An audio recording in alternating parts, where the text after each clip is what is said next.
నమస్తే అందరికీ. ఎలా ఉన్నారు? నేను ఈరోజు బామినో పాయసం చేశాను. ఎప్పుడైనా ఎవరైనా పాయసంతోని పూరి ట్రై చేశారా? సూపర్ అంటే సూపర్ డెడ్లీ కాంబినేషన్ అండి. వేడి వేడి పూరి పాయసం సూపర్‌గా ఉంటుంది. ఎవరైనా ట్రై చేస్తుంటే నాకు కామెంట్‌లో చెప్పండి. ఇప్పుడు ఇది ఎలా తయారు చేసుకుందాం చూసేద్దామా?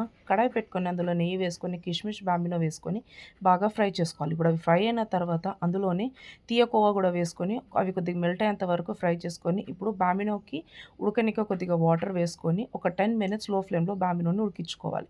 ఇప్పుడు ఇందులోనే కొద్దిగా యాలకులు గూడా వేసుకొని, ఒకసారి మిక్స్ చేసుకొని కావాల్సినంత పాలు, కండెన్స్డ్ మిల్క్, షుగర్ గూడా వేసుకొని, ఇవన్నీ కలిసేలా బాగా కలుపుకొని ఒక 5 మినిట్స్ హై ఫ్లేమ్‌లో ఒక బాయిల్ వచ్చేంత వరకు బాయిల్ చేసుకొని, ఒక 2 మినిట్స్ లో ఫ్లేమ్‌లో ఉడికించుకొని సర్వ్ చేసుకుంటే వేడి వేడి బాంబినో పాయసం అనేది రెడీ అయిపోయింది.